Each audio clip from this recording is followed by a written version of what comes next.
Shock.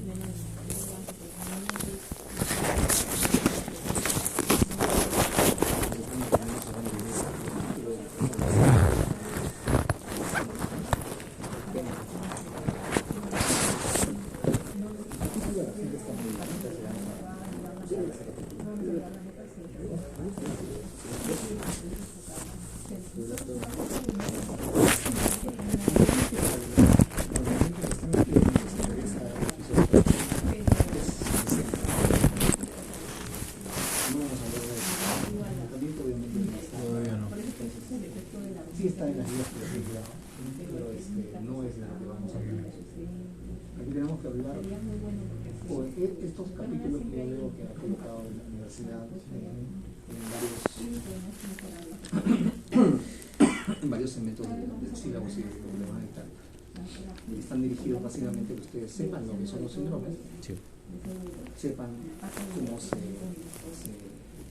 presentan, ¿no? O sea, la fisiopatología del síndrome, cuáles son las características clínicas para que ustedes puedan hacer el diagnóstico. Y ahí se queda, ¿no? No hay más. Esa es la parte más importante. El tratamiento no es importante en este momento porque la verdad el tratamiento es muy específico dependiendo del tipo, en este caso del shock. Y el tratamiento es continuamente cambiante, ¿no?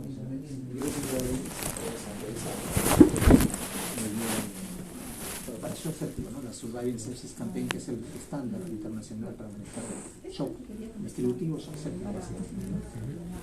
Entonces, una de las últimas, por ejemplo, ¿no? Para que ustedes se den cuenta qué interesante y qué importante es estar actualizado en el manejo con las herramientas que corresponden, en este caso las guías de práctica clínica basada en evidencia.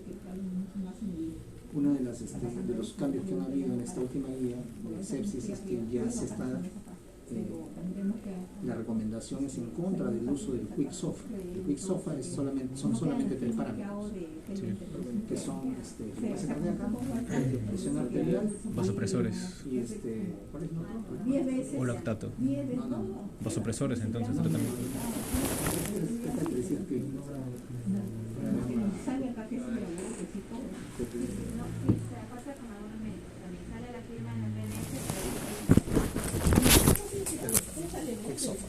Son 3 características clínicas. Es presión arterial, frecuencia cardíaca, Estado mental. y estado mental. La familia en teoría, uno podía tomar la decisión y evaluar el pronóstico del paciente. Sin embargo, la última guía, la que ustedes tienen, establece claramente que ya no se debe utilizar el sofá, sino el sofá convencional, que son más para mí. Sí. Un poco más complejo, pero no debe. ¿Por qué? Porque el sofá ha demostrado, después de que se cosuso, que ha sido no hace mucho, el año 2016, que no tenía la capacidad predictiva que se pensaba. Fíjense cómo van cambiando los manejos, ¿no? Respecto a las enfermedades, en este caso el síndrome de shock. Bueno, ¿qué cosa es shock? Shock. Shock es la inadecuada, inadecuada o poca llegada del volumen sanguíneo al resto del cuerpo, o sea, a todas las partes del cuerpo. ¿Qué ya tiene de shock?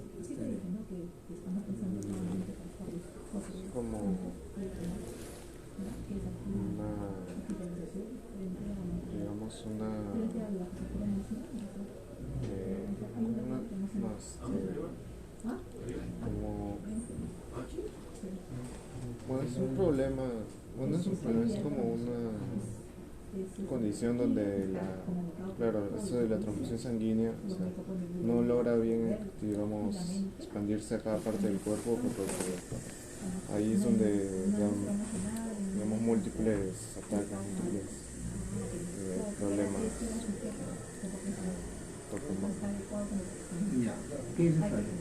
Deficiencia de entrega de fuerza de oxígeno, ya sea podría ser traumático o podría ser por otros factores. Ya, pero independientemente de los factores, cuando yo les diga qué cosa es, estoy pidiendo un concepto.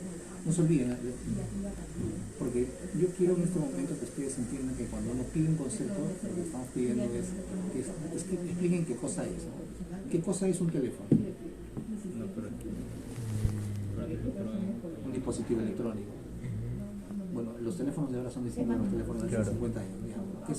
¿Qué Es un teléfono, solamente un teléfono, no, Primero- no un smartphone. Primero, un dispositivo un dispositivo que sirve para qué? que sirve para poder Para la comunicarnos transmisión de la voz ujú, de dos lugares que se encuentran a distantes. largas distancias. Sí. Ese es un teléfono. Bueno, ahora tenemos smartphones que además que han sido desviados de Sí. del uso primigenio del teléfono. O sea, son más computadoras que además tienen un teléfono. Pero un teléfono es eso, ¿no? Un dispositivo que al principio era solamente mecánico, incluso tenía que, la recuerdo. Un dispositivo mecánico que permite la transmisión de la voz desde un punto a otro que se encuentra distante. Cuando yo pregunto, o les preguntamos a los estudiantes, ¿qué cosa es la diabetes? La mayoría dice, glucosa más de 126. No, pues ese es un número, ese es el diagnóstico de la diabetes.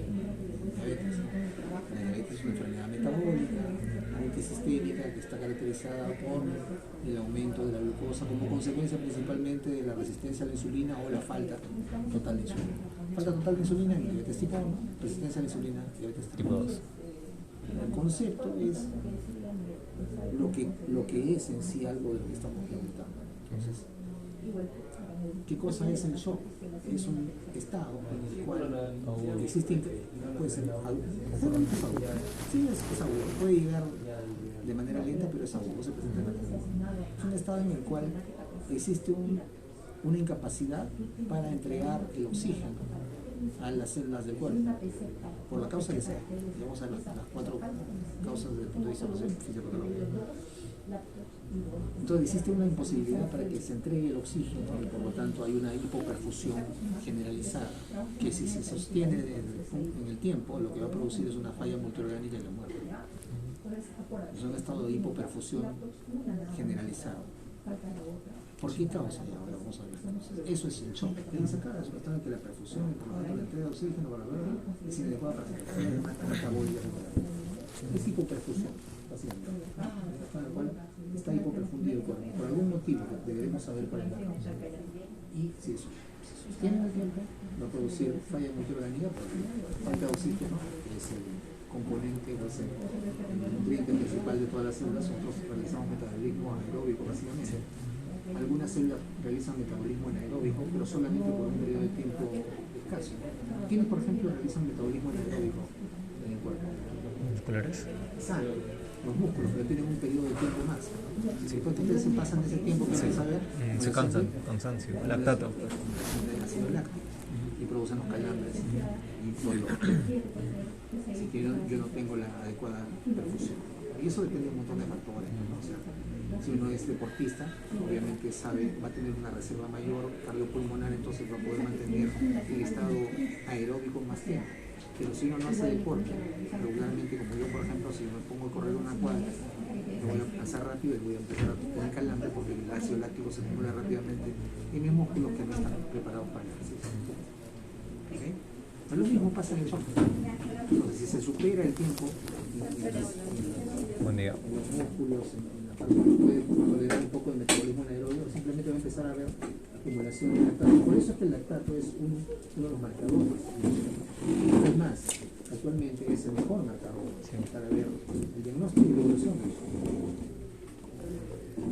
Y esa es la explicación del punto de vista fisiopatológico del ácido láctico y del lactato en el metabolismo anaeróbico y en el shock. Entonces, shock es cualquier situación que se presenta de manera aguda, ¿sí? Que se presenta de manera aguda y que va a llevar como resultado final a la hipoperfusión tisular en todo el organismo, ¿no? Esto finalmente lo que va a producir es que no llegue el oxígeno, no lleguen los nutrientes, y si esto se sostiene en el tiempo, va a llevar a la muerte, o va a llevar a la falla multiorgánica primero y luego a la muerte. Sí. Simplemente eso es el shock. ¿Okay? Ahora, hay muchos mecanismos que van a evitar de que el cuerpo llegue al shock antes de que llegue al shock, ¿no? Entonces, eso está escrito aquí. Hay mecanismos cardiovasculares, que básicamente renales, y básicamente son cardiovasculares porque tienen que ver con la perfusión, ¿no? Entonces, cuando hay algún problema que ocasiona o que es una de las causas que lleva a shock, por ejemplo, una pérdida aguda de sangre, el cuerpo va a reaccionar para evitar de que eso impacte en la perfusión tisular. Acuérdense siempre de esto que les había dicho ya, ¿no? Cuando hay algo anormal, el cuerpo va a tener un mecanismo de respuesta, pero lamentablemente la mayor No va a ser parte para de veces siempre. el mecanismo de respuesta o el mecanismo de defensa va a terminar haciendo daño al cuerpo, ¿no? En este caso, supongamos, ¿no? Le cortamos la femoral a Adriana, hipotéticamente, entonces empieza a perder sangre, se empieza a desangrar, y es una de las principales causas de shock, es el shock hipovolémico, Sí. por pérdida de volumen intravascular, pérdida de volumen sanguíneo. Cuando no hay sangre, no hay hemoglobina, no hay transportador de oxígeno. ¿No se acuerdan cuando hablamos de anemia? ¿No? Sí. Vas a tener una anemia aguda, pero con una arteria de tan grande calibre va a hacer shock rápidamente, va a perder volumen de sangre rápidamente. Y eso se complementa con lo que les dije, ¿no? Cuando la pérdida de sangre es aguda, los signos no son de hipoxia crónica, sino son de hipovolemia, de pérdida de volumen de manera súbita. ¿Qué va a haber? Hipotensión, taquicardia, piel fría, sudorosa. ¿Por qué? Porque se contrae la circulación esplácnica para concentrarse en mantener la perfusión de los órganos nobles, corazón, pulmón, cerebro, riñón, hígado. Cuando la circulación esplácnica, o sea, la circulación de la piel, se contrae, la piel está fría, pálida, sudor, pero sudor frío, y pasar taquicardia, porque ha perdido un gran volumen de sangre. Entonces los signos de ese momento van a ser signos de hipovolemia. Se aplica exactamente lo que habíamos hablado. Cuando la pérdida de sangre es aguda, los signos son de hipovolemia. En anemia, ¿no? Cuando la pérdida es o cuando la baja de hemoglobina es crónica, los signos son de hipoxia crónica. Ya, en este caso, para ese ejemplo de shock hipovolémico, van a haber esos mecanismos de defensa del cuerpo. Va a haber vasoconstricción esplácnica, va a haber respuesta en cuanto del sistema neurovegetativo con la taquicardia, pero esto no se puede mantener Por así decirlo. permanentemente. Yo tengo que reponer la sangre que se perdió, de lo contrario voy a empezar a tener problemas. Sí. Cuando se mantiene la pérdida, o sea, no se corrige la pérdida sanguínea por mucho tiempo, lo que va a ocurrir finalmente es que la perfusión de las partes distales va a verse afectada. Entonces puedo tener necrosis digital en las manos, en los pies, en el pelo. Hay que preocuparse esas cosas. Entonces, eso ocurre ¿por qué? Porque se ha contraído toda la circulación esplácnica para mantener la circulación con la pobre cantidad de sangre que quedó. Si yo sigo con la noxa, si yo no repongo el nivel sanguíneo, el corazón va a llegar a agotarse. En el momento que se agota, empiezan a aparecer arritmias, la función empieza a caer. Eso se llama taquicardia y miopatía, cuando la frecuencia cardíaca está por encima de 120 o de 100. Por más de 5 horas ya empiezan a haber cambios degenerativos en la fibra muscular. Eso se llama taquicardia y miopatía. Y eso está descrito un montón de veces en pacientes que tienen taquiarritmias persistentes, por eso tenemos que intervenir rápido. Pero me refiero a persistentes, o sea, que está todo el tiempo así, no que hace un ratito y luego calma, no, sino persistente. En este caso el paciente está en taquicardia persistente porque no lo repongo pues la sangre. Si yo me quedo ahí mucho tiempo, el paciente va a empezar a hacer taquicardia-miopatía.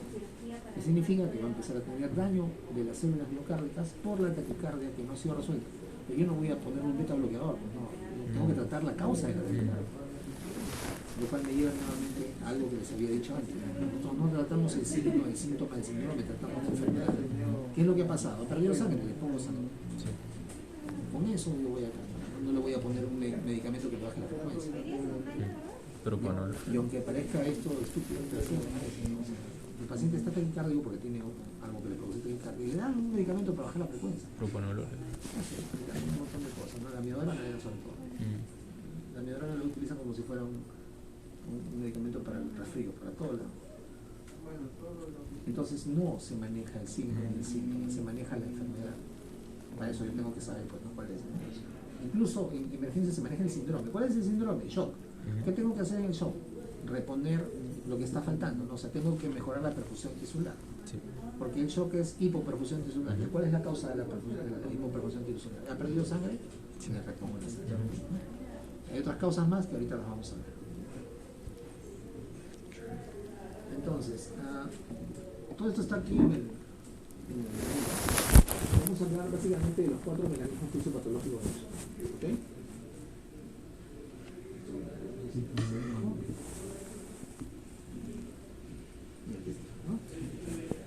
Primero, el shock hipovolémico. El shock hipovolémico, como dice aquí, es provocado por pérdida sanguínea. probablemente sea una de las causas más importantes y frecuentes de shock, ¿no? Sangrado profuso en un corto periodo de tiempo. Yo tendré que identificar que el paciente se encuentra en shock.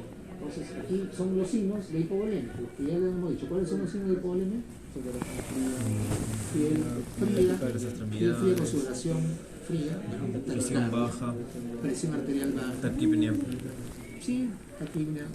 Pero básicamente los tres. Los signos cardiopulmonares, cardiovasculares, perdón. Sí. La piel fría con sudoración por la contracción de la circulación plásmica, la taquicardia para aumentar el gasto cardíaco, para optimizar lo poco que queda de sangre. Y la hipotensión. Desde el punto de vista estrictamente operativo, shock es cuando tenemos la presión arterial media por debajo de 65. En las guías que les he enviado están las definiciones de shock. Son definiciones que se manejan internacionalmente, ¿no? O sea, no es solamente decir tengo la presión baja, no. ¿Cuánto es? La definición es básicamente está relacionada con la presión arterial y signos de hipoperfusión vasovagal. Eso es shock en las guías de práctica clínica basadas en evidencia. Hipoperfusión tisular más hipotensión. Es más, ustedes van a ver que en las guías, en la guía que les he enviado, hay etapas previas al shock, ¿no? Hay el síndrome de respuesta inflamatoria sistémica, el SIRS, hay la sepsis, y el shock sepsis. Eso que se aplica para la sepsis se aplica para el tipo de shock. O sea, shock es hipoperfusión más hipotensión. ¿Cuánto de hipotensión? Tensión menos de... Sistólica menos de 90, creo. Sí, ¿no? La presión media es menos de 60. Esa sí. Sí, en general es menos de 90 a 60. Presión factura. Voy a leer lo que dice exactamente la guía. Se los he mandado por OneDrive.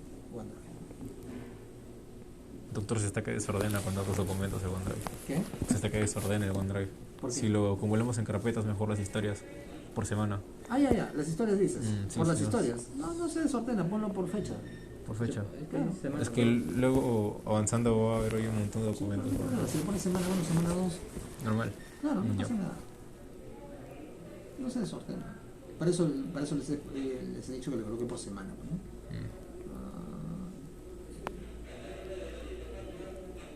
Está en el OneDrive, pero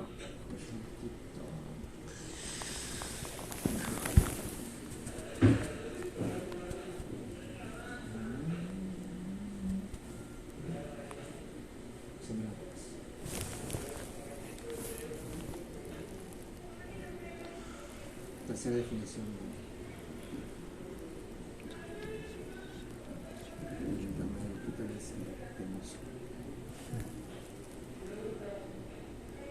¿Tiene internet? o sea, yo tengo conexión al internet del hospital que es más lindo que una tortuga reumática. Ya está.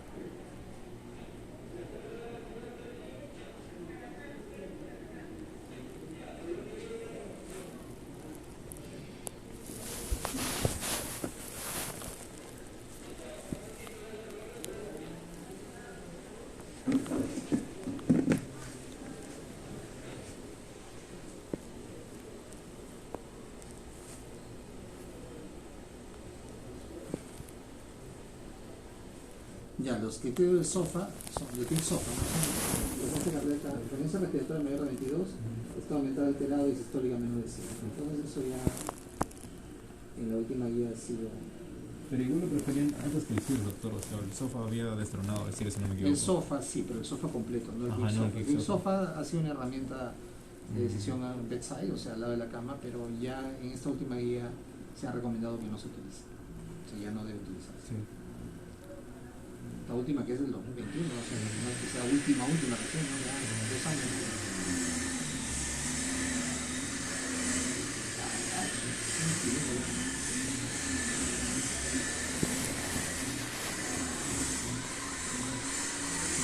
Este detalle es bien terrible, la huella es invasiva, o sea, Por todos lados. La huella en la cabeza, la pinta bonita, hay un video que dice con su hospital fue todo volumen.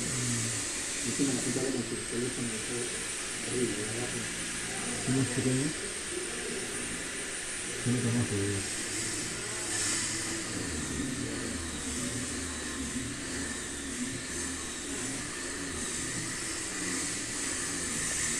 en el centro superior a veces como que nos avisan.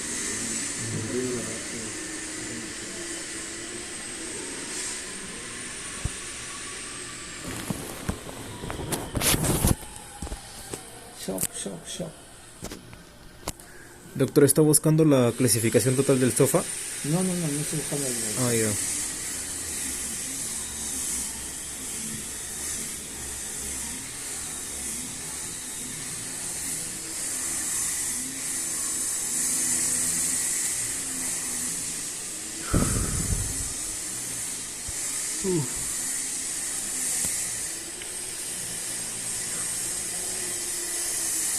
Ya, acá está. Pero está metido pero por presión arterial media. 65. Hipotensión persistente que requiere vasopresores para mantener una presión Ajá, arterial eso ahí. mayor de 65. Más un lactato de mayor de 2, ¿no? Ajá. Más el lactato mayor de 2 es signo de hipoperfusión tisular, ¿no? Sí. Y la hipotensión está dado por la presión arterial media, ¿no? Listo, esas son las definiciones actuales de shock. Sí. ¿Ok? Están acá en el artículo de la tercera definición de shock. Ya, entonces la primera causa de shock es shock hipovolémico, ¿sí? Sí. La segunda causa de shock, que es la menos frecuente, es el shock objetivo. Esto está producido por una obstrucción generalmente mecánica, una obstrucción en el flujo de la sangre hacia el corazón. O sea, hay algo que está evitando que la sangre regrese al corazón y por lo tanto el corazón bombea menos sangre y por lo tanto la cantidad menor de sangre produce hipoperfusión. Esto es lo más raro, ¿verdad? Es lo que menos ocurre. Pero además es sencillo de diagnosticar porque son 3 o 4 cosas las que producen hipoperfusión. Y acá están claramente escritas. Saturamiento cardíaco, que tienen un cuadro clínico más o menos rápido de identificar. Tromboembolismo pulmonar, que también tiene un cuadro clínico más o menos rápido de identificar, y neumotórax a tensión. ¿Ok? Esas son básicamente las patologías que producen shock obstructivo. Y no hay más, ¿no? Por eso les digo, es la causa menos frecuente y la causa más rápida que uno podría identificar. Otra causa muy frecuente del shock es el shock distributivo, y acá sí se incluye un montón de patologías, ¿no? A la cabeza el shock séptico, ¿no? El shock distributivo, en palabras simples, lo que ocurre es que el continente de los vasos se dilata, o sea, hay una vasodilatación generalizada. Entonces, al haber una vasodilatación generalizada hay hipoperfusión porque la presión de perfusión depende de la contracción de los vasos, ¿no? Sí. Entonces, hay una vasodilatación, la sangre está, digamos, redundante, pero no pasa a los órganos porque no hay una presión adecuada de perfusión, ¿no? Entonces, en el shock distributivo tenemos varias causas y varios tipos de shock. Está el shock séptico, Anafiláctico. el shock anafiláctico Neurogénico. y el sí, shock me equivoco. neurogénico, ¿no? Y el shock séptico es un tipo especial y sobre el cual es solamente la guía de su radio campaña, la guía solo Sí, del sí. shock séptico. Es probablemente el más estudiado porque es el más frecuente, ¿no? Después del shock séptico está el shock en general. Después de los shocks distributivos están los shocks hipovolémicos y después están el resto. Al final está el obstructivo y el segundo al final es el cardiogénico. ¿Por qué? Porque no es tan frecuente, pues, o sea, por más que mucha gente piensa o lo sobrediagnostica aquí me explica sobre todo, el shock cardiogénico es raro. Tiene que haber una falla de bomba del corazón. Es el otro tipo de fisiopatología, ¿no? Fíjense ustedes, la fisiopatología del shock es porque pierdo sangre, Sangreo por el corazón. porque obstruyo la vía de transporte de la sangre hacia el corazón, porque la bomba de sangre falla, el shock cardiogénico, o porque el continente de la sangre está vasodilatado y no tiene presión de perfusión. Desde el punto de vista del fisiopatológico, esas 4 causas, esos 4 tipos de shocks engloban todo lo que vemos como paciente con shock. Entonces yo puedo ponerme a hablar de cada uno de ellos y nunca terminaría, pero lo que necesitamos saber en este momento es que esos son los tipos de shock. En el shock distributivo, repito, están el shock séptico. No, el anafiláctico y el neurogénico. Exacto, el shock anafiláctico y el shock ¿Y neurogénico. por hipoxia, doctor? ¿Cómo que por hipoxia? ¿A qué te refieres con hipoxia? Shock hipóxico. No, es que problema. Pero depende, Exacto. pues, o sea, ¿a qué te refieres? Shock por hipoxia. Explícame la situación o el contexto. Por ahogamiento, por ejemplo, no podría tener un shock. por ahogamiento. Lo Ah. que tengo por ahogamiento básicamente es que no tengo oxígeno, pues claro, es hipoxia, pero eso no es... O sea, al principio lo que tienes es insuficiencia respiratoria, ¿no? Por falta de oxígeno. Sí. Eso, Choque hipoxémico. a ver, desde el punto de vista fisiopatológico, lo que tengo ahí es que no tengo oxígeno, o el oxígeno está bajo. Entonces, la falta de oxígeno va a producir los cambios típicos de la hipoxia, que no tienen que ver en este momento con el hipovolemia, porque no hay una disminución del volumen circulante, lo que no hay es oxígeno. Sí. Y finalmente va a llegar al ahogamiento, ¿no? Entonces, el metabolismo anaeróbico va a llevar a la parada cardíaca, ¿no? ¿A qué se parece más? Sí, pues. Tendríamos que ver ahí a cuál se parece. Pero creo que sería más uno de tipo No es distributivo. objetivo, no es Distributivos. puede claro. ser distributivo, ¿no? O sea, se parece más a un tipo distributivo, porque dislocacionado por una El insuficiencia normal de sangre, corazón también está el normal. corazón está Ajá. normal, la dilatación está normal, está en estabilidad. Ya, esta es la fisiopatología de todos los tipos de shock, Ajá. ¿no? Hipovolémico, obstructivo, cardiogénico y distributivo. Todo lleva hipotensión.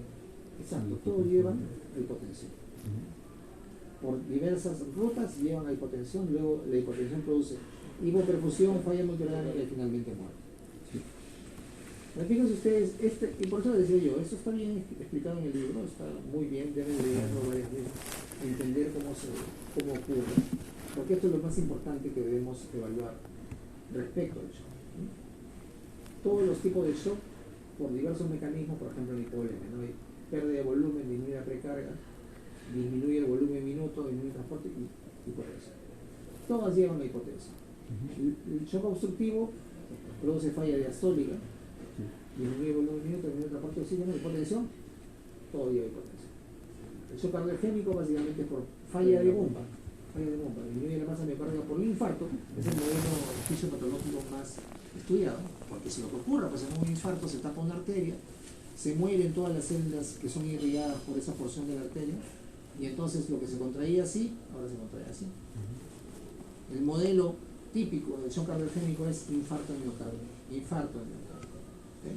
Tiene que haber falla de bomba establecida, determinada, diagnosticada para que yo diga shock cardiogénico. No porque un paciente hace hipotensión de un momento a otro voy a decir shock cardiogénico.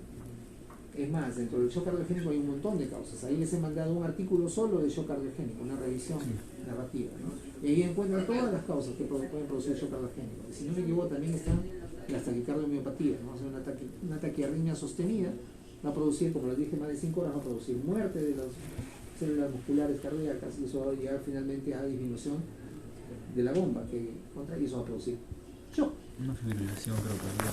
En general, cualquier taquiarritmia que se sostenga por mucho tiempo y que tenga una frecuencia cardíaca elevada, eso va a producir taquicardiomiopatía. Cualquier taquiarritmia. La ventricular. La fibrilación ventricular es un tipo de paro cardíaco. Hay dos tipos de paro cardíaco. Se separada en asistolia o en fibrilación ventricular. Eso es paro cardíaco, eso es otra cosa. Así es. Es el paro cardíaco. Hay que hacer el el paciente está muriendo. Es que el auricular creo que sería muy leve, ¿no, doctor? No, lo que pasa es que paro Bueno, cardíaco, si no es hay que entender controlado. esto. Paro cardíaco hay dos tipos de trazado electrocardiográfico. Asistolia Sí. o fibrilación ventricular. Eso es paro cardíaco. Eso no es una arritmia simple. Paro cardíaco, ¿qué significa? Que tengo que hacer resucitación cardíaca. Claro, la fibrilación ventricular es la más grave de todos. Es paro cardíaco. Sí. Debería Es paro cardíaco. El paciente está en paro. Pues ni siquiera hay que pensar. Entonces, ¿cómo sería, doctor? Una fibrilación auricular que no está Con respuesta medicada. alta, con Ajá, respuesta con respuesta alta. Ah. Con respuesta alta persistente. Ujú. Paciente que está en 130, 140 todo el tiempo. Ese puede hacer taquicardiomopatía. Pero usualmente los que hacen taquicardiomopatía son los que tienen taquiarritmias de reentrada, taquicardia supraventricular, que están siempre por encima de 120, 130 de frecuencia, persistentemente. Acá hacen trabajar más el corazón. Por supuesto, ¿no? Ajá. Entonces llega un momento en que el corazón ya no tiene... Recuerden que cuando aumenta la frecuencia cardíaca, ustedes han hecho fisiología, vamos a repasar más cuando hagamos a la parte de semiología cardiovascular, pero cuando aumenta la frecuencia cardíaca, ¿qué es lo que se acorta? ¿La sístole o la diástole? La sístole.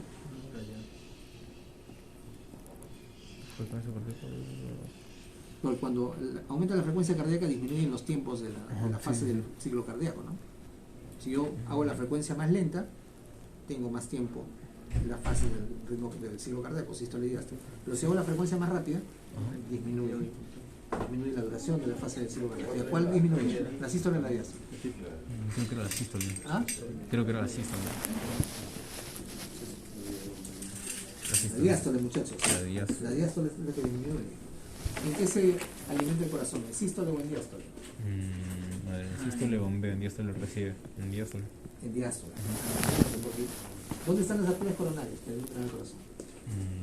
Es anatomía. Claro, están ¿En las aurículas están las arterias coronarias? los ventrículos. En los ventrículos están las No, arterias o coronarias. sea, ninguno de los dos están rodeando el corazón, pero... ¿De se dónde nutre salen? ¿De dónde se origina? de la parte posterior de la... sale como así. Como así. ¿Dónde nacen las arterias coronarias? Que son las que irrigan al corazón. Dame tu papel.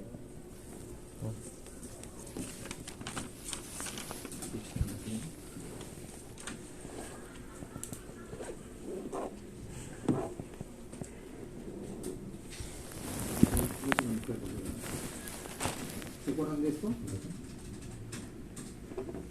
Arteria aorta. Dos senos de Valsalva, que son los huequitos que dejan las valvas. O sea, tridimensionalmente, fíjense que yo he agarrado una aorta y la he abierto así, ¿no? Tengo estos que son los senos de Valsalva, que son estos huequitos o estos espacios que se crean por los repliegues de la válvula. Se llama válvula, la válvula aórtica es bicúspide o tricúspide. Estas son las válvulas de aorta y arteria pulmonar. Las válvulas sigmoideas en aorta y arteria pulmonar. ¿Cuántas válvulas tienen?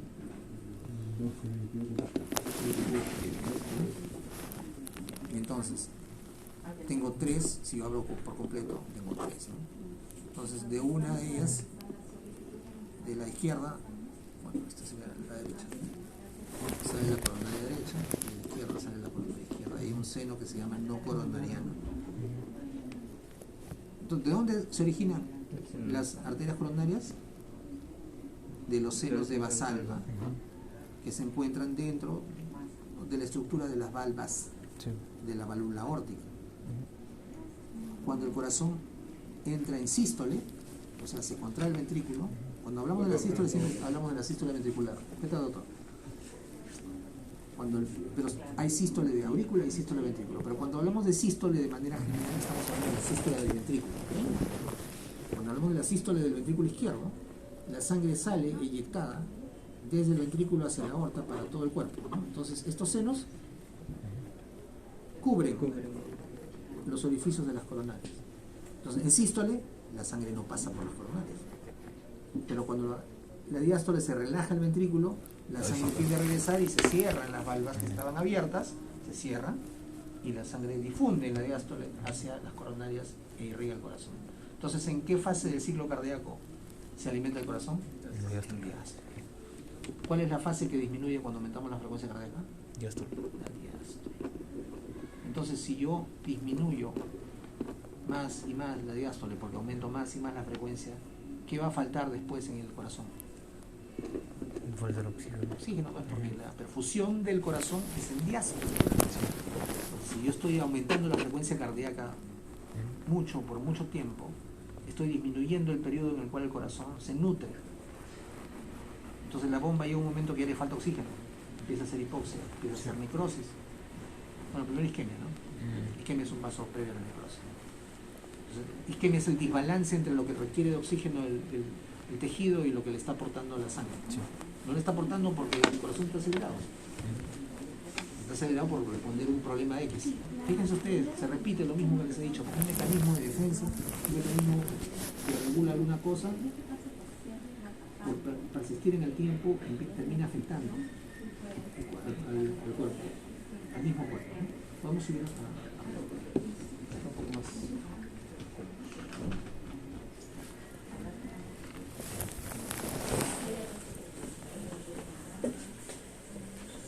Me subí arriba y no bajar abajo.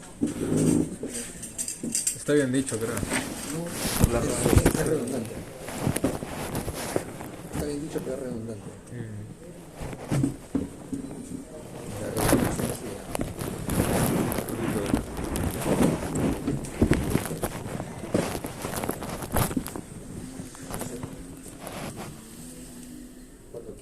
Chavo, ¿cómo es que se sube para afuera? ¿Cómo es que se baja para arriba? Y sube.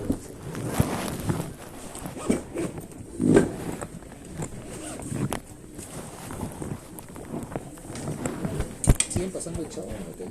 Sí, todavía. Los domingos. Yo digo porque no veo la tele convencional. Ese sí lo que no veo.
Disculpe.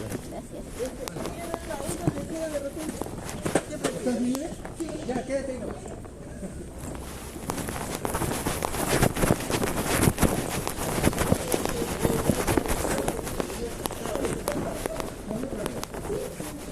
Bueno, mira, Pues así, de paso como que conocen el área. ¿este es auditorio? Pero sí, pero ustedes siempre van a hacer la 12 ese mes, es el puesto en la 2. Claro, claro. Sí. Sí. A la altura le corresponde aquí la 1, pero si usted desea, le digo que pase porque le corresponde. Ya empezó, ya no. Sí, yo dije que raro que el doctor no venga todavía. Estamos en otro lado.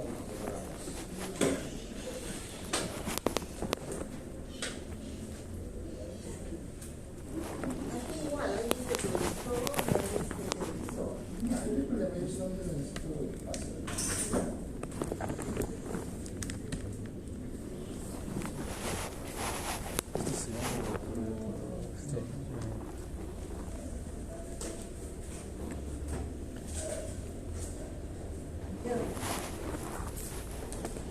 Entonces vamos a...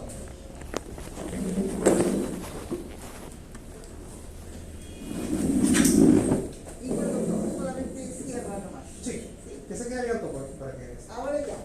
Y cuando sale, si gusta deja la luz prendida, y si no la primera nomás, porque la otra es del otro lado. Ya, la primera es de acá. Sí. Ya, listo.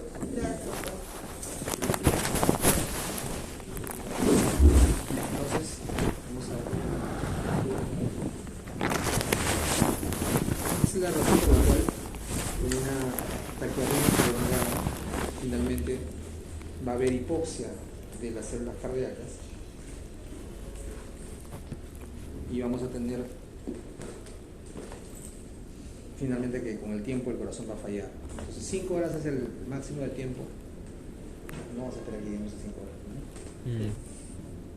5 horas es máximo tiempo que soporta el corazón, y luego ya se ha visto que empieza a haber isquemia de los cardiomiocitos y va a haber pues, taquicardiomiopatías.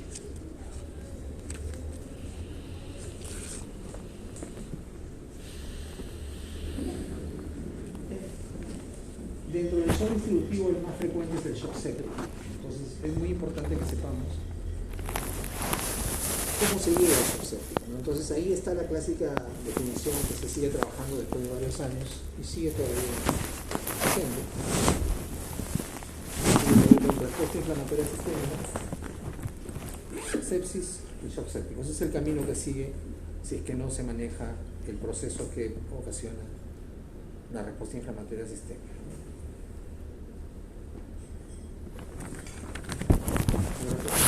Está definida por la presencia de por lo menos dos de los siguientes hallazgos, ¿no? Temperatura corporal mayor a 38 o menor a 36. O sea, fiebre o hipotermia.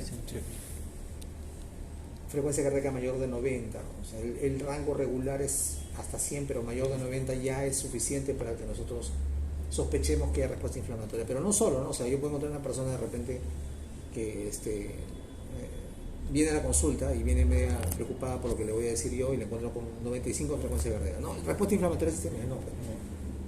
Le hablo, le converso, después de un rato le tomo la frecuencia cardíaca a 60.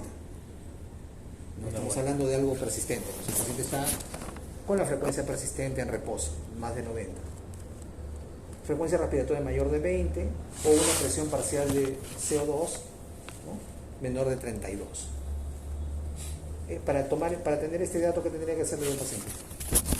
La presión parcial de CO2. Un análisis de gases arteriales. Entonces no cualquiera le está haciendo un análisis de gases arteriales. Primero porque duele y segundo porque debo tener una indicación. Si yo sospecho de un proceso que está alterando la gasometría del paciente. Entonces, ese es el tercer componente del CIRS. Y el cuarto es leucocitosis mayor de 12.000 o leucopenia menor de 4.000 o más de 10% de formas inmaduras de leucocitos. ¿Cuál es la forma inmadura del glóbulo rojo de hematía?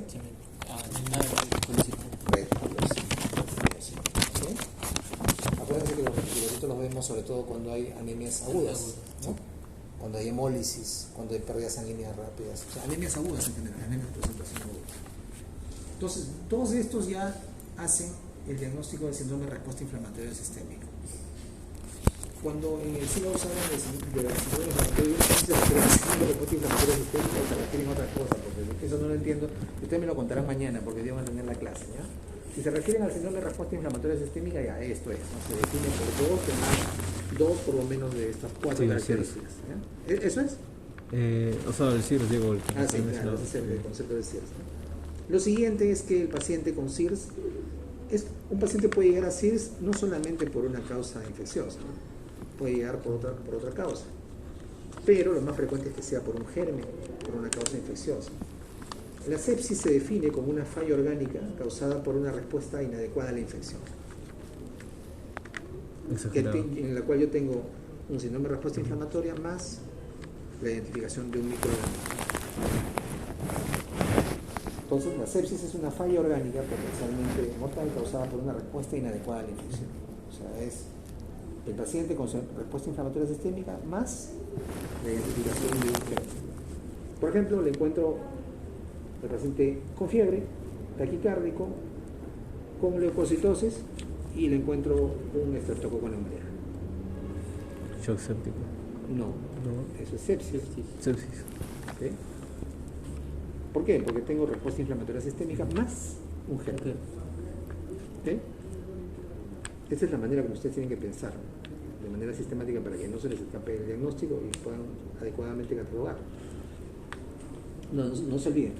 Sepsis es igual a respuesta inflamatoria sistémica más un germen.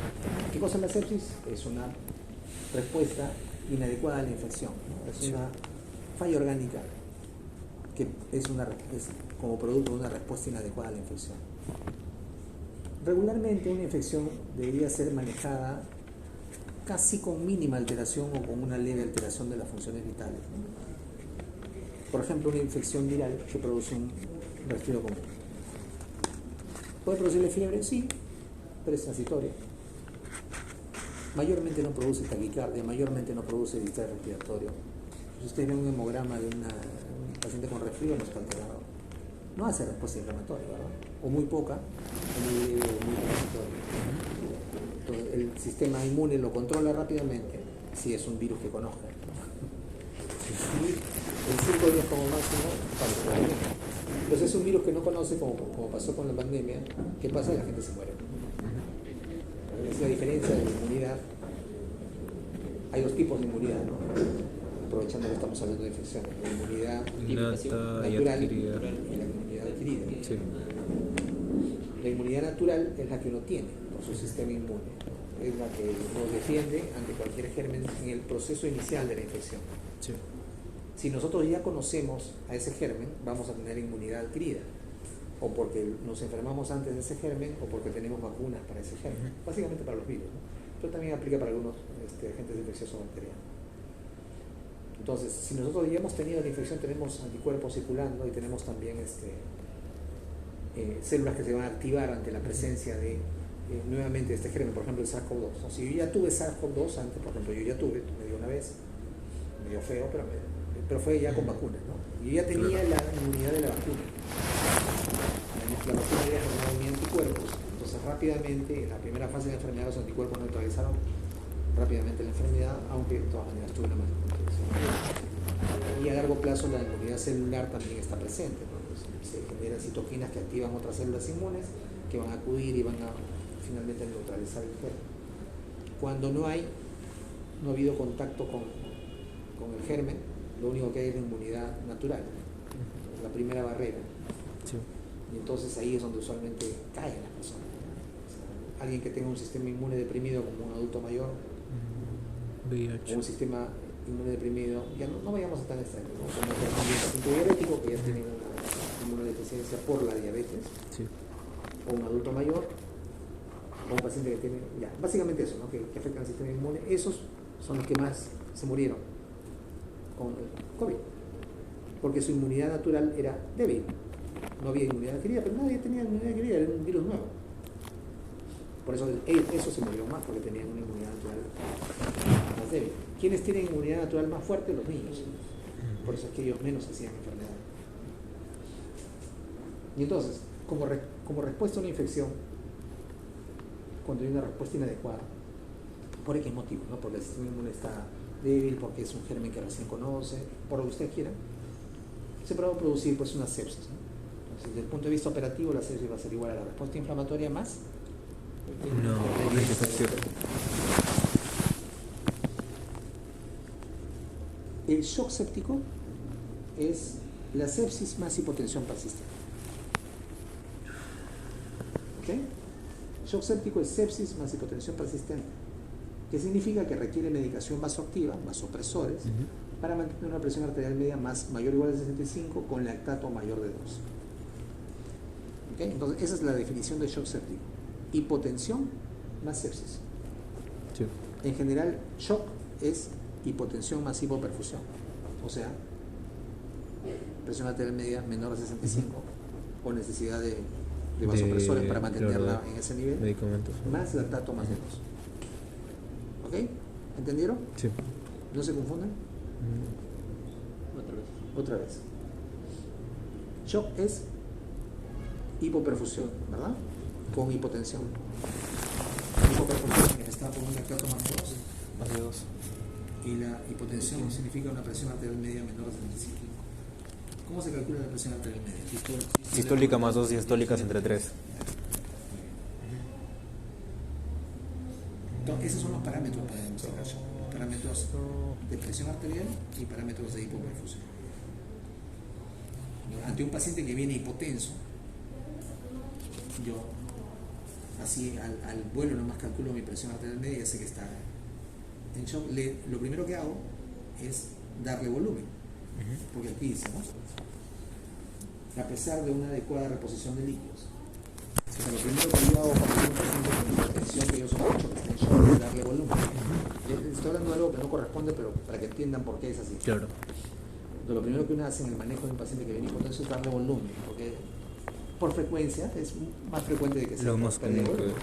Si yo le repongo el volumen en la cantidad que corresponde y sigue hipotenso, a pesar de reponerle adecuadamente el volumen, hipotensión persistente, con estos valores, a pesar de haber hecho una adecuada realización de fluidos. ¿Okay? Entonces, primero cuando ingresa un paciente a la emergencia, digo hipotensión. Le doy volumen, no responde, shock. Y se acabó. Ese es el diagnóstico. Y ¿qué hago ahí? En ese momento le pondré vasoactivo. Entonces, shock es, nuevamente, hipotensión persistente, peso de la retención de fluidos con una presión arterial media menor de 65, más hipoperfusión manifestada por un lactato más de 2. ¿Está claro? Sí.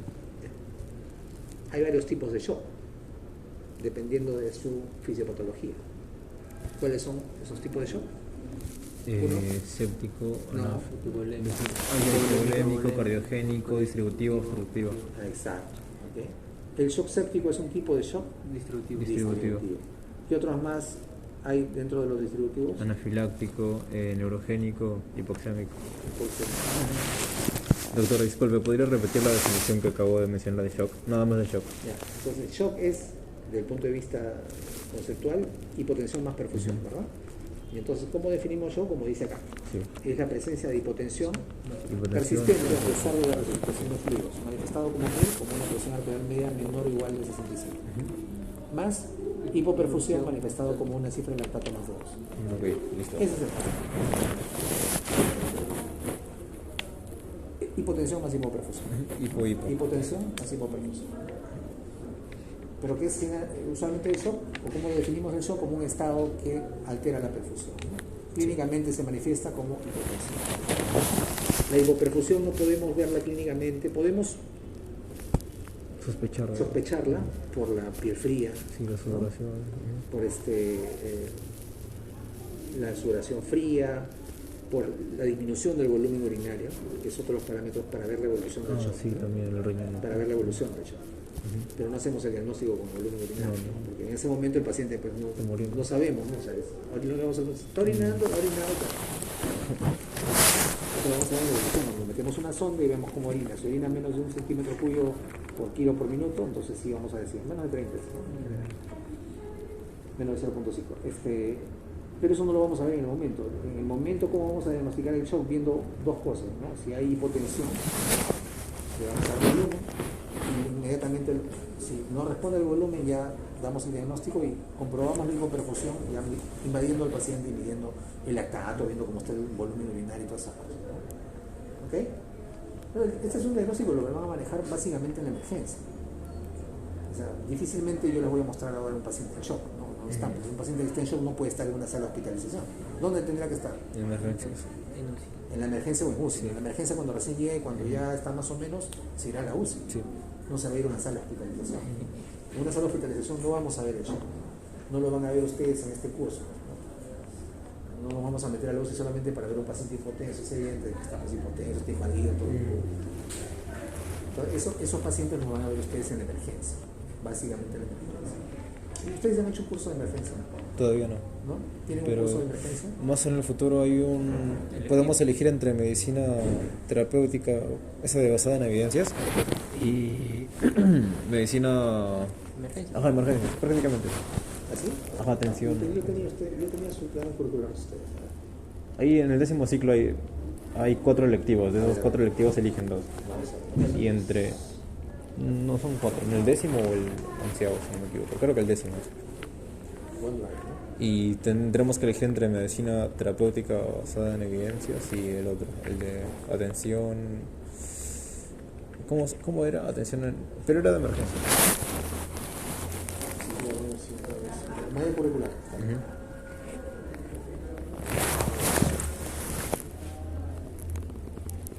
Quinto semestre, sexto semestre. Abajo, doctor. Octavo, noveno, décimo, ya. Cirugía es obligatorio.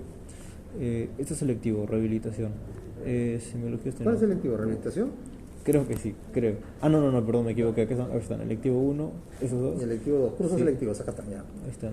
Salud integral, atención Ese es el primaria de salud, taller de investigación aplicada, taller de elaboración de tesis, manejo del paciente crítico, terapéutica médica. No hay nada de evidencias. Terapéutica médica no es el de evidencias.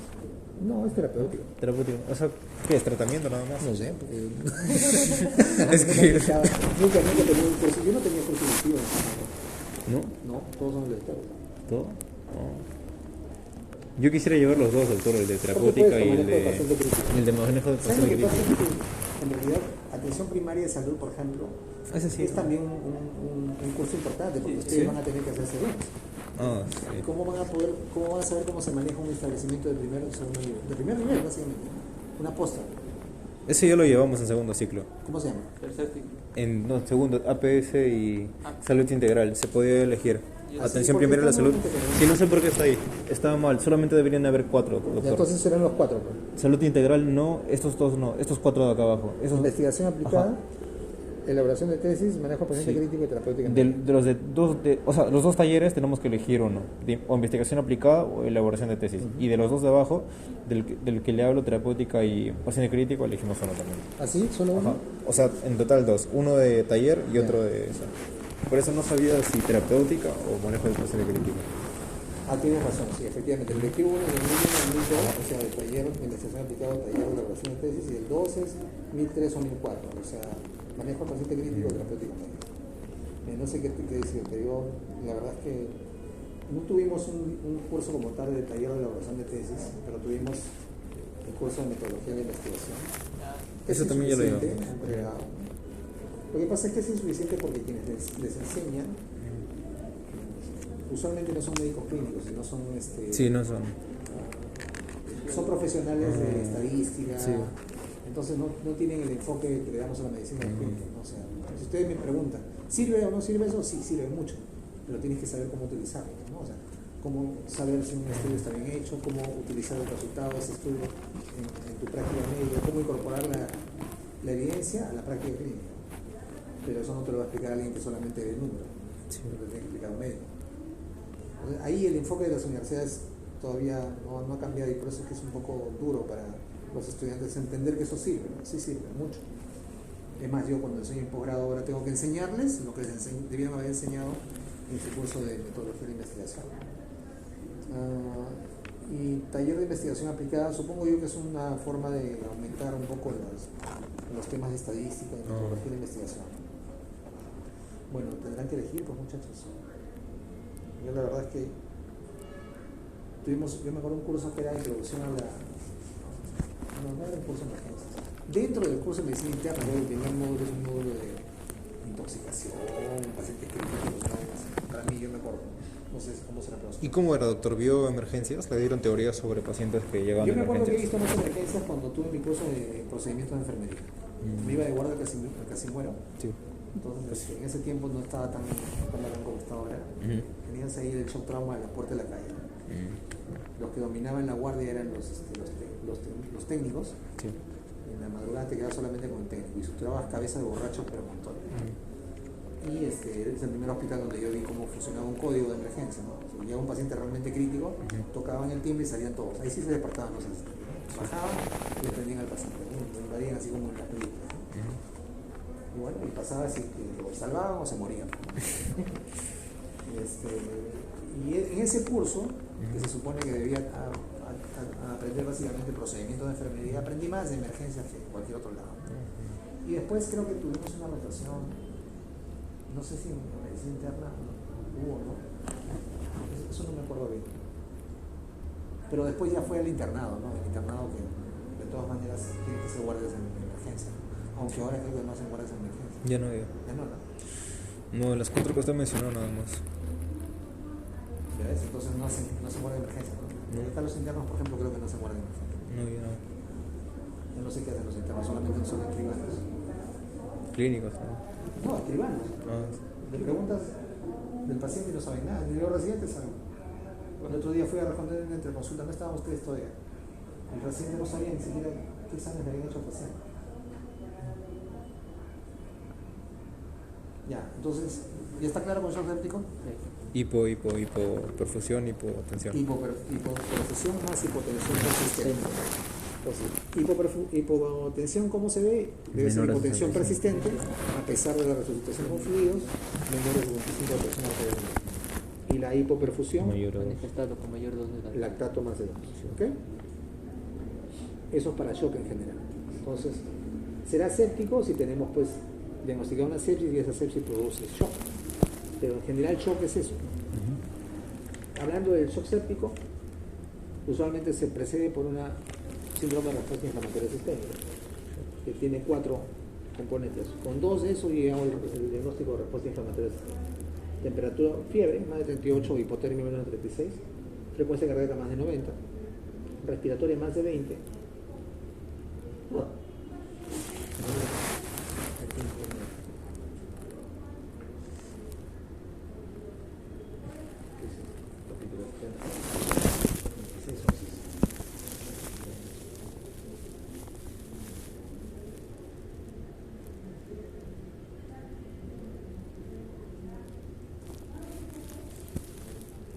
Doctor, disculpe, del CIRS es el que habló que los 4 hallazgos clínicos, si bien es cierto eran para el shock séptico, también se podían utilizar para conseguir otro tipo de shock, Sí, ¿verdad? pero regularmente lo vas a ver en séptico, ¿no? Séptico. ¿Por qué? Porque los hallazgos de CIRS están usualmente relacionados con un agente etiológico infeccioso, usualmente. Fiebre, o hipotensión, o hipotermia, taquicardia, taquipnia o una presión de CO2 menor a 32. Y leucocitosis o leucopenia usualmente están relacionadas con una infección, un proceso infeccioso. Y entonces, si esto progresa y podemos nosotros encontrar un germen, eso será sepsis. SIRS más un agente es sepsis. ¿Sepsis qué cosa es? Una respuesta inadecuada a la infección. ¿Por qué? Porque ya hemos dicho que regularmente el sistema inmune debería poder manejarlo sin hacer una respuesta inflamatoria sistémica, sino a veces local, nada más, ¿no? Faringitis, inflama la garganta. Es una respuesta inflamatoria local, no es una respuesta inflamatoria sistémica que produce fiebre, leucocitosis. Si eso progresa, la sepsis, si el germen sigue atacando al cuerpo, no hay una respuesta adecuada, se afecta mucho más la perfusión, entonces vamos a llegar a shock séptico. Es sepsis más hipotensión. Sí. Es un shock producido por un germen. La falla orgánica múltiple, la falla orgánica en general está relacionada con afectación de más de un órgano, ¿no? O sea, más de 2 cambios en la escala de SOFA total, ¿no? De SOFA más de 2 años, bueno, eso es básicamente empeora el pronóstico. Más Ustedes de tienen, 2 por ejemplo, hallazgos. insuficiencia respiratoria, tienen falla hepática manifestada como aumento de las transaminases, falla cardíaca manifestada como hipotensión, como una disminución en la fracción de eyección, una disminución en la perfusión, tienen falla renal manifestada como oliguria y aumento de la creatinina, ya tiene falla multirrenal.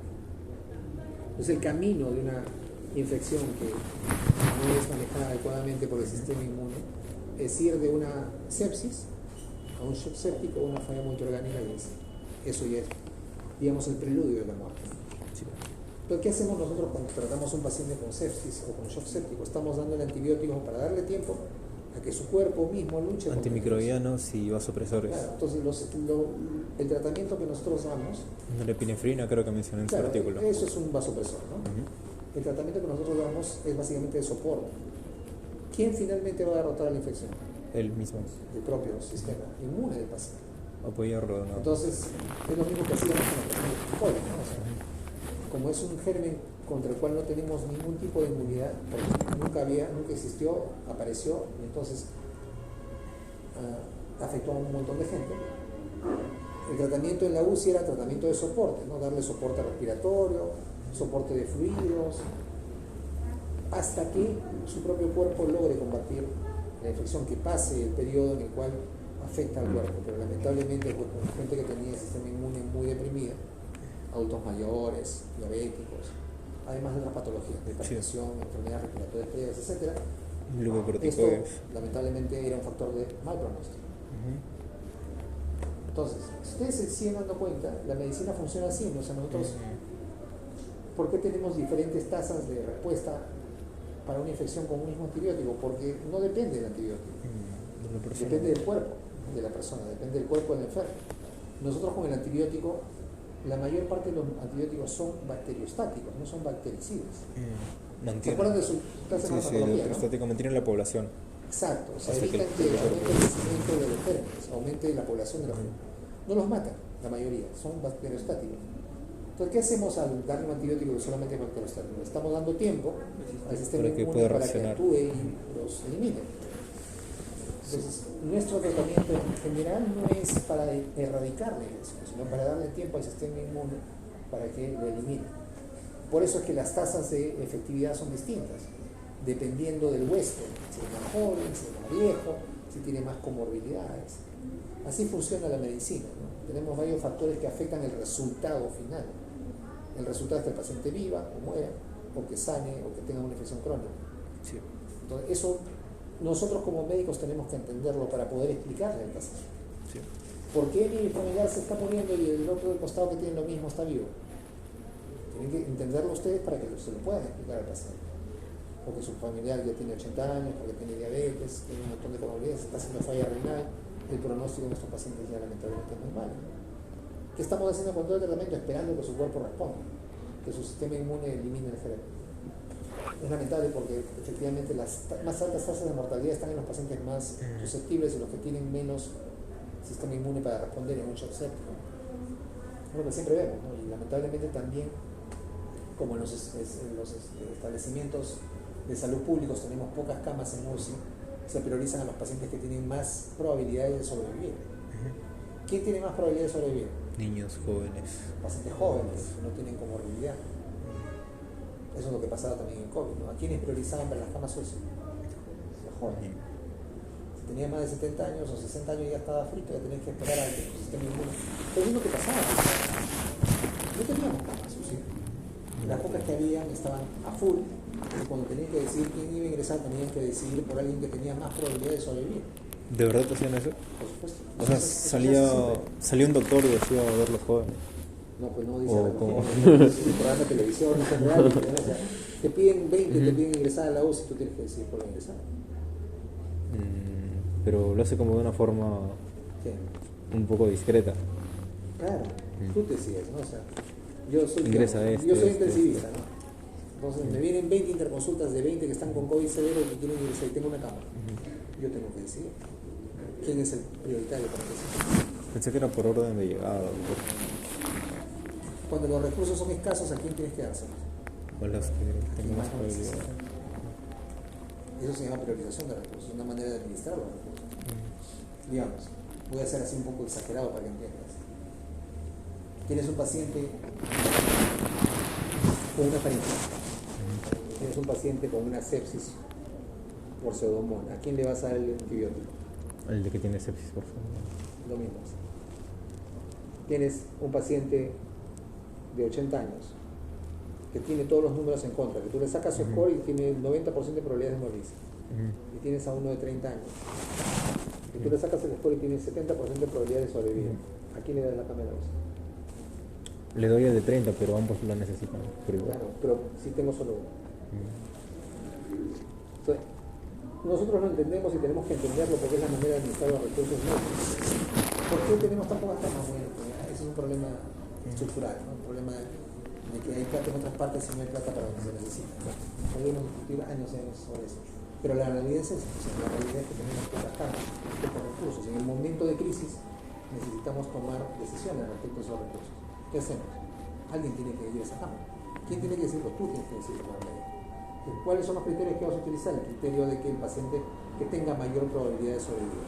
Y tú para eso utilizas pues, calculadoras donde tienes varios parámetros para ingresar. Y claramente, por el sentido común, nomás te das cuenta quién tiene más probabilidades de sobrevivir a esta enfermedad. Un paciente joven que tiene menos comorbilidades que un paciente adulto mayor que está probablemente con hipertensión, diabetes, enfermedades que sabes tú que los números lo tiran al piso, su probabilidad de sobrevivir. El tío de mi esposa tenía 72 años, no estaba tan viejo, le dio COVID severo y le dio la mate y no había nada. No pudo entrar en la cama y se murió. En el hospital ahí esperando. Sí, estuvo esperando una cama pero que nunca iba a ver, porque iban a priorizar los pacientes. ¿Culpamos nosotros del sistema? No, porque sabemos que es así. O sea, ¿qué vamos a hacer? Probablemente su familia directa no tenía dinero para llevarlo a una clínica. Las clínicas les cobraban un montón de plata a la gente, los endeudaban, pero hasta más no saber durante la pandemia se ha visto mucho la manera cómo funciona realmente el subsistema que tenemos de salud en el país, ¿no? Entonces el sistema de salud público tiene muchas falencias. Los privados solamente piensan en llenarse de plata en el bolsillo, y en el momento de una crisis la gente reclama. ¿A dónde lleva mi familia? El gobierno le dice, llévenlo a las clínicas, cuando ni siquiera ha hecho un arreglo real con las clínicas y no puede poner las clínicas. Lo hicieron en Francia, tomaron las clínicas. El gobierno se apropió de las clínicas. Yo como gobierno dispongo de esto y se va a distribuir para la gente que realmente necesita.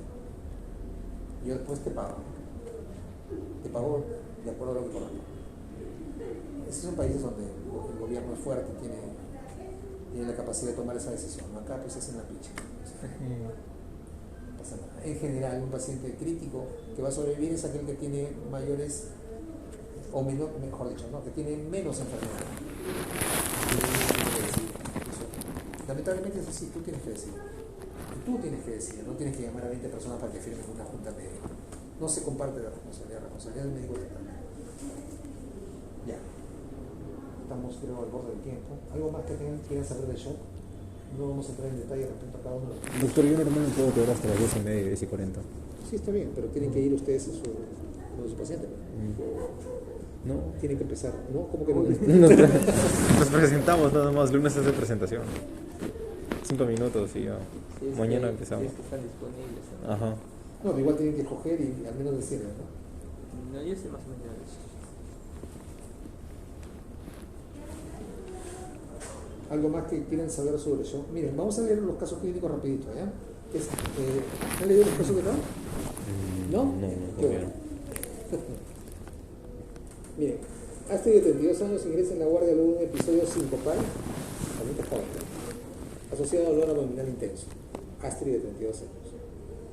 Su único antecedente clínico de importancia es una menorrea de 3 meses. Al ingresar se encuentra ansiosa, pálida, sudorosa, con tensión arterial no registrable, o sea, no le encuentra la tensión arterial, taquicárdica y taquipnea. En la palpación abdominal se verifica dolor, sin signos peritoneales. La ecografía confirma la presencia de líquido libre en la cavidad abdominal.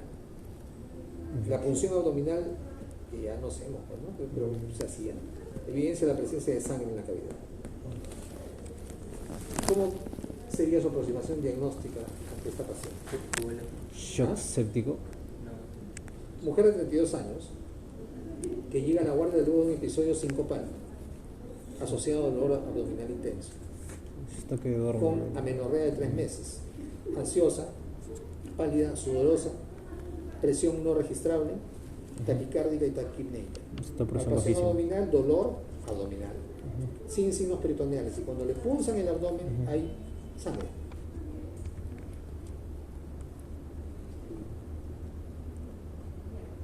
La piel fría, ¿verdad, doctor? Primero, ¿está o no está en shock? Sí, está en shock. Está en shock.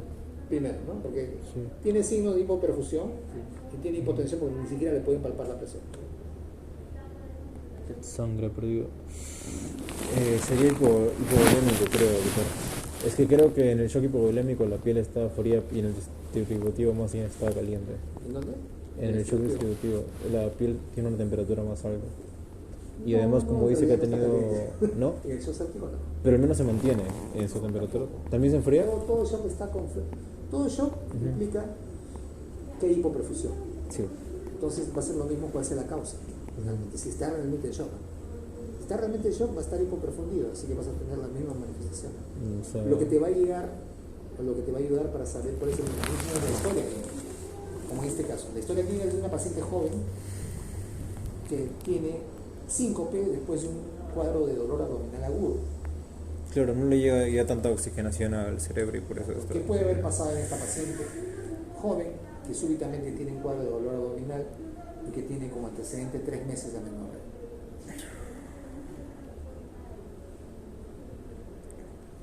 Que cuando la examinamos está con signos de shock. Cuando le dicen la presión, bueno, no hay presión, ¿no? claro, si está tan baja que no se detecta. Ahí en el libro del examen, ¿cómo se llama? El examen físico basado en la evidencia, el MAGI, ahí van a encontrar ustedes en el capítulo, los LR que se refieren a funciones vitales, cuánto más o menos de presión corresponde cuando yo no palpo el pulso femoral, no palpo el pulso carotídeo. En general, cuando yo no palpo el pulso, estoy hablando de una sistólica de 60 o menos. No, como en este caso, 60 o menos de sistólica. De sistólica. Y hipovolémica sería. ¿Por qué? Por la. Así, hipovolémica por la falta de sangre. Estoy teniendo amenorrea desde hace 3 meses y si no me equivoco me hicieron que tenía tenía líquido en su abdomen. Hay una posición adaptera ¿Por qué? por el ABC de menorrea, eso. Ya, vamos a empezar. Por eso es que se dan cuenta. Yo considero que la mejor manera de enseñar la medicina para diagnosticar es el aprendizaje basado en problemas. Lista, un papel en blanco. ¿Tienes? Sí. Porque el mío ya está todo lleno de. Vas a anotar los signos y signos. ¿Qué es lo primero que vas a anotar? ¿Qué más? Hipotensión. Ya, pues está implícito en el shock. ¿Qué más? ¿Qué más tienes? Amenorrea. Palidez, signo de qué es. De shock. Amenorrea. Ese no es signo de shock. Bueno, no debería. ¿Qué más? ¿Qué más? Lo que menciona el doctor, el líquido en su abdomen. Que ya sabemos que es sangre, ¿no? Sí, eso Sangrado abdominal. sangrado.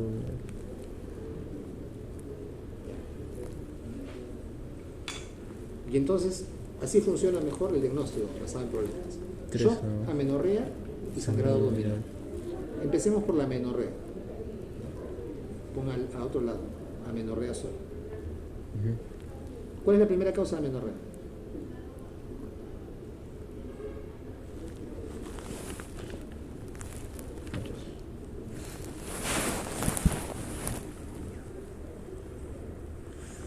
No sé, inocente, muchachos. ¿Cuál es la primera causa de amenorrea? Embarazo.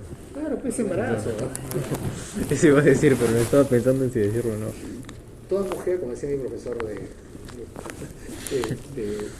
¿cómo se llama? De morfología, me enseñaba morfología. Toda mujer está embarazada hasta que se demuestre lo contrario.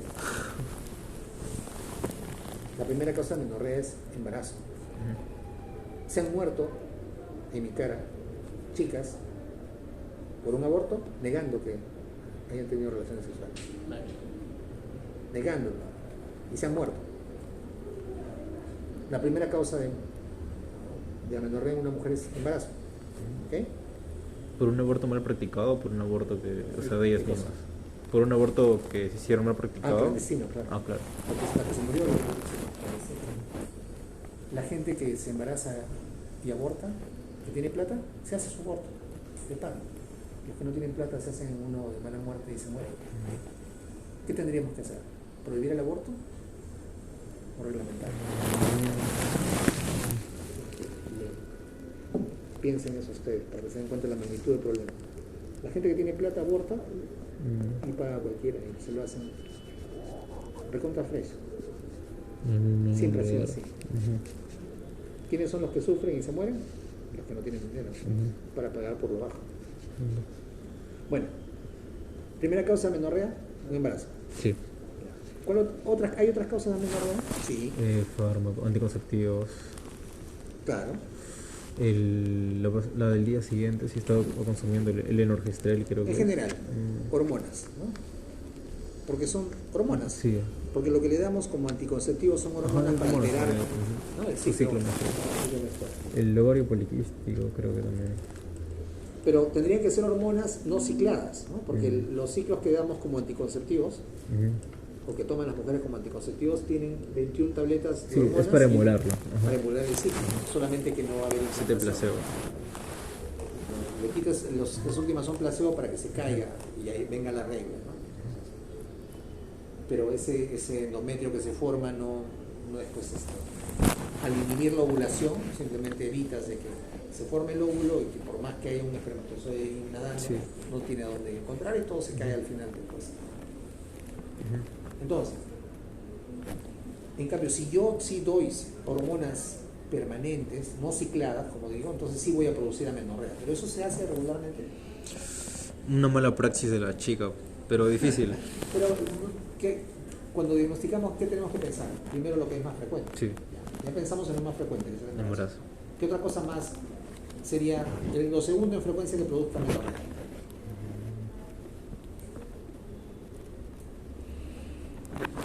Menopausia, pero por edad no. Ya, pues entonces, no aplica. Sí, es causa de menorrea, pero no aplica, 32 años.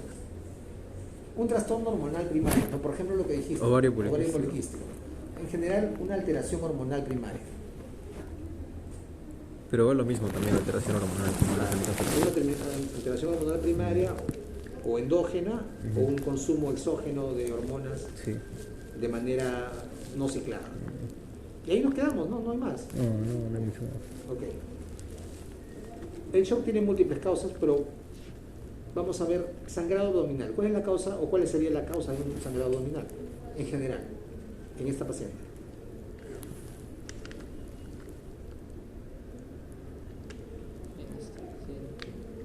Una lesión, pero.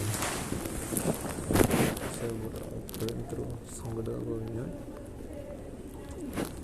En esta mujer que tiene amenorrea, que está en shock, evidentemente ese shock ¿de qué tipo es? Hipovolémico, si no me equivoco.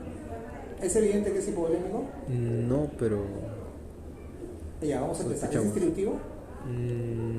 No, mejor vamos por lo raro. Sí, sí, ¿Es lo- shock obstructivo? No. ¿Cuáles son las tres causas de shock obstructivo? De shock obstructivo, ¿cómo se llama? Claro, un taponamiento no puede ser. Tromboembolismo pulmonar. Y el otro es Sí, taponamiento cardíaco. Neumotórax alta temperatura. Neumotórax, está ahí. Neumotórax atención.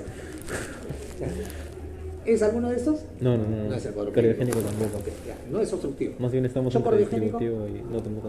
Tampoco, pues no es falla de bomba, infarto de miocardio, taquiarritmias sostenidas, infarto del ventrículo derecho. ¿Es distributivo? Por eso que Ya, no. empecemos a buscar los distributivos. ¿Es séptico? No. No hay historia de infección. ¿Es neurogénico? No. ¿Quiénes hacen shock neurogénico? Los viejitos. Los lesionados medulares. Esos hacen shock neurogénico.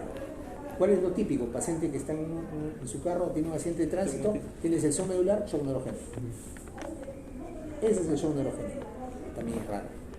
Yo lo he visto unas cuantas veces nada más. El paciente, además de estar con el shock neurogénico, está cuadripléjico. Ya. No es neurogénico, no es cardiogénico.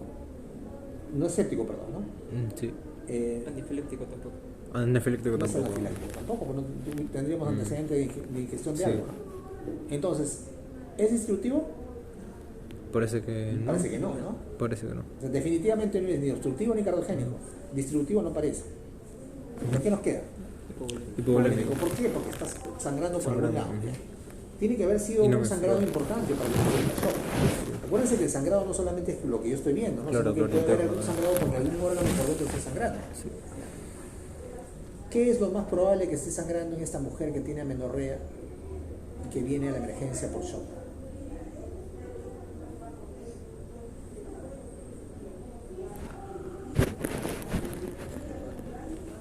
Intestino. Aceptemos intestino, ¿por qué? Porque. ¿Hay algún Podría signo de que ser nos que hable de no. que tiene un problema intestinal previo? Entonces sería algo del sistema reproductivo, el útero. Pero El útero, ¿por qué se no sangraría nos el útero? menciona. Por una lesión, pero. ¿El útero hacia dónde sangra? ¿Hacia adentro? ¿Hacia afuera? No, hacia ¿Por qué afuera. sangraría hacia adentro? Supongamos que la mujer está embarazada, ¿no? Que es lo más probable por estadística, ¿no? El principal caso de amenorrea es embarazo. Ya. Si el embarazo es normal, o sea, si viene el cigoto y se implanta en el útero, ¿tendría por qué haber sangrado, ruptura del útero o algo? No.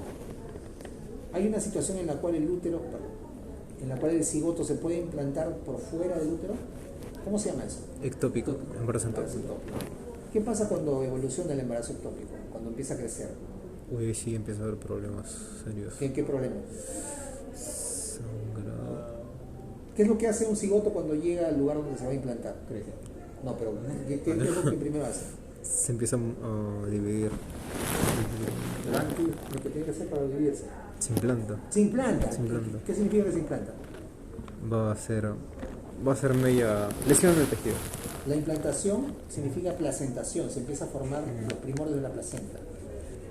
Se hace uno, en este caso regularmente con el endometrio, ¿no? Se implanta, se mete en el fondo no en el fondo, ¿no? Sino en la parte del endometrio y se empieza a formar la placenta primitiva.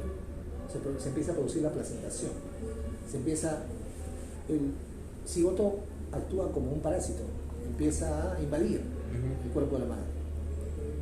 Eso, el endometrio está preparado para eso, es grueso, ¿no? Por eso por cambios hormonales se engrosó justamente para recibir al cigoto y para que pueda implantarse y pueda producirse la placentación. El útero está preparado para eso, pero si el huevo o cigoto, cuando sale de la trompa, cae en la cavidad abdominal y el cigoto se implanta, por ejemplo, se queda en la misma trompa o se queda encima del ovario o se queda peor aún en el fondo del saco de Douglas, en la cavidad abdominal o en el epiplo, ¿qué va a pasar con ese cigoto? Va a implantarse en un lugar donde no le corresponde, que no está preparado para la placentación, y en algún momento va a crecer. Ha crecido 3 meses, pero va a llegar un momento en que ya no va a poder crecer más. ¿Y qué va a pasar? Se va a romper. Y en ese momento, ¿qué va a pasar? Va a sangrar todo. No solamente se va a caer y va a morir el feto que está creciendo en un lugar inadecuado, sino que va a sangrar el lugar donde se implantó. Va a sangrar la trompa, va a sangrar el ovario, va a sangrar el epiplo. Eso se llama embarazo ectópico roto. Que eso produce todo lo que ven ahí. Esa es la respuesta del caso. 3 meses de amenorrea, está embarazada, pero no está en el útero. ¿Ese era su diagnóstico? Ese es el tema. Entonces, después de 3 meses ha crecido lo máximo que podía en el abdomen, se rompió se cayó el embarazo ectópico, se rompió todo y sangró por todos lados en el abdomen. Y por eso es que cuando le hacemos la punción abdominal encontramos sangre en el abdomen. Ese es el diagnóstico. El embarazo ectópico roto o complicado va a producir, si es en el abdomen o en general, va a producir o puede producir shock hipovolémico. El paciente tiene shock hipovolémico causado por un embarazo ectópico roto. ¿Qué es lo que tiene que hacer? Operar.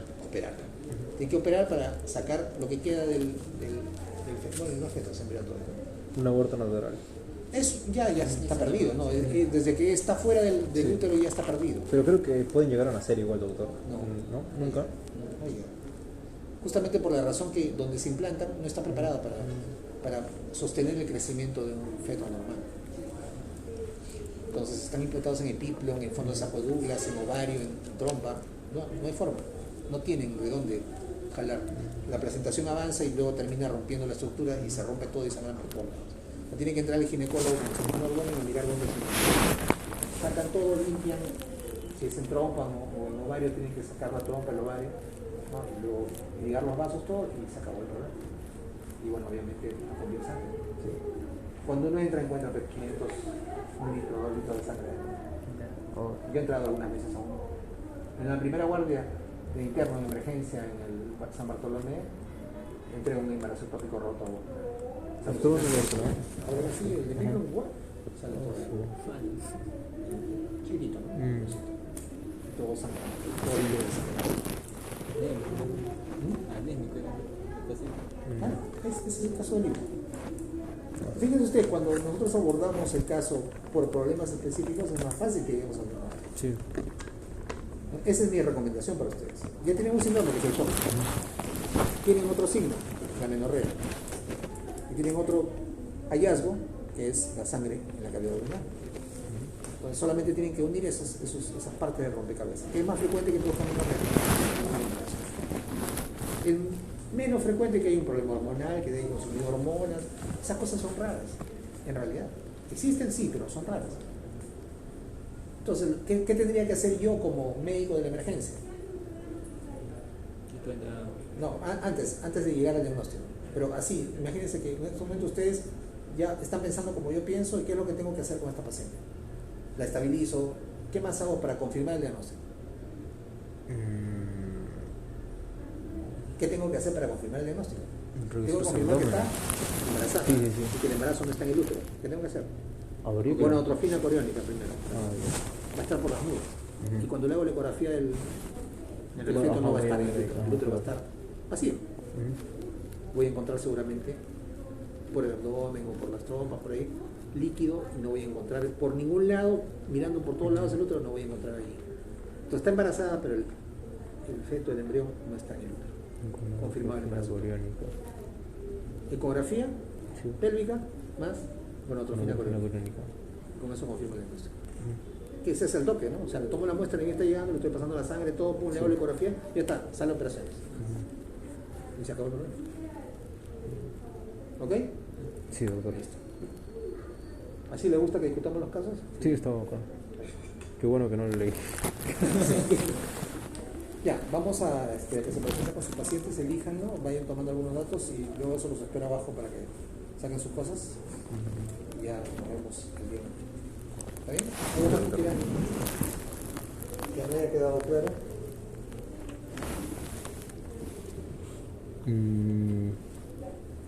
Doctor, en la hipovolemia suele haber vasoconstricción, ¿verdad? En los vasos sanguíneos periféricos. Pero en la distributiva suele haber vasodilatación. Claro, esa sería probablemente la única diferencia, ¿no? Porque en el distributivo el mecanismo fisiopatológico es justamente la vasodilatación. La sepsis, por ejemplo, que es un Sí. tipo de distributivo, lo que hace es las sustancias que liberan los gérmenes, y esto ha sido, digamos, estudiado con un modelo de gram negativos, ¿no?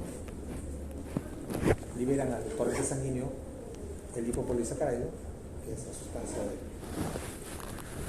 la parte externa de la bacteria, y eso va a producir como respuesta vasodilatación. No solamente son las sustancias que liberan los gérmenes, sino que además los gérmenes inducen la liberación de sustancias de todo el cuerpo, como histamina, que van a producir además vasodilatación y aumento de la permeabilidad vascular. O sea, imagínense, el germen por sí mismo produce vasodilatación con sus sustancias, y además sus sustancias inducen al cuerpo a producir más sustancias que producen más vasodilatación y aumento de la permeabilidad vascular. Resultado, todo el líquido se escapa afuera, baja la presión, una desgracia. Eso ocurre en la sepsis, que es el modelo básico de shock distributivo. Pero lo mismo ocurre en el shock neurogénico, pero por otra causa. La causa es la disregulación. ¿Por qué? Porque usualmente se pierde, se secciona la médula y no tenemos pues, los estímulos que de entrada y salida para poder regular la respuesta del sistema nervioso simpático y parasimpático que regulan la presión arterial. Se pierde esa regulación, hay vasodilatación generalizada.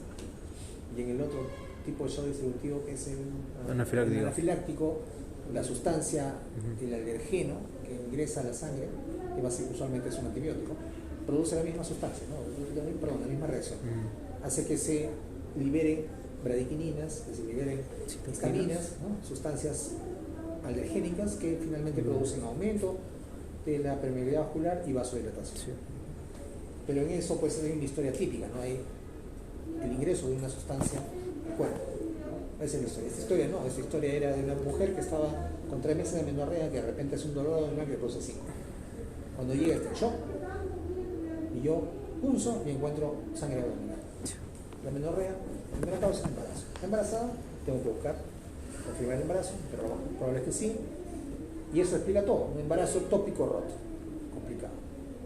Confirmo con un examen de embarazo, con una atrofina crónica en sangre y con una ecografía que le hago ahí mismo en cama, y con eso no voy a hacer operaciones. Diagnóstico probabilístico. ¿Pero de dónde parto? Parto de los problemas que son síndromes o son signos y síntomas. Hemos hecho lo que deseo en la práctica, ¿no? Con la hemos buscado los signos y síntomas, hemos hecho una lista, hemos buscado los diagnósticos diferenciales y luego los hemos rankeado.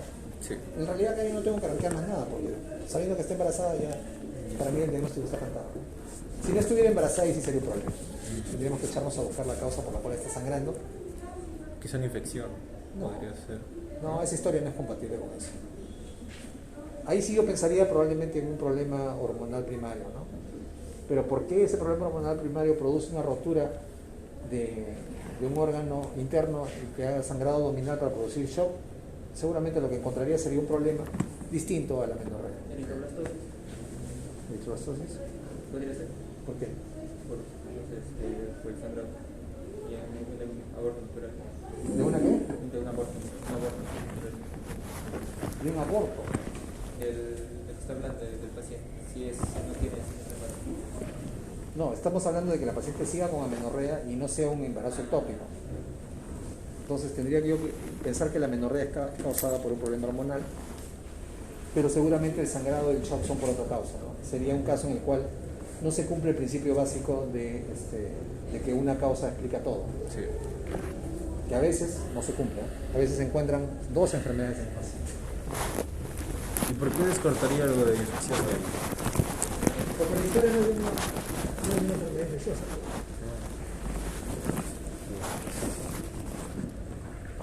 No hay una historia de fiebre, de algún problema focal, de alguna infección.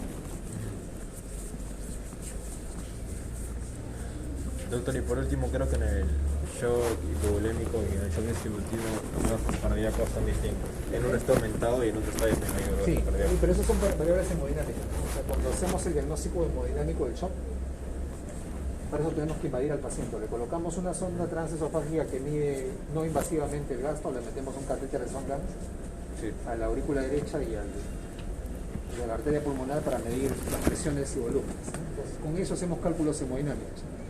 Hacemos el cálculo de todas las variables hemodinámicas, calculamos el gasto cardíaco, el índice cardíaco y la resistencia vascular periférica. En un shock cardiogénico, por ejemplo,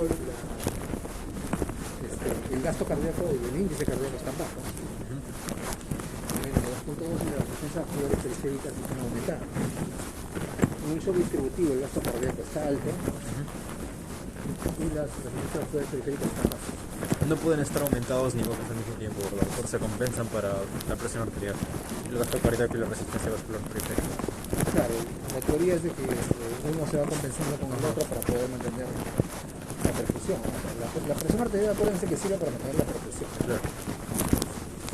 Pero obviamente cuando un paciente esté en shock, a pesar de que una está alta y otra está baja, Claro, igual ya no sirve. no compensa. Ajá. No compensa lo que necesita de perfusión.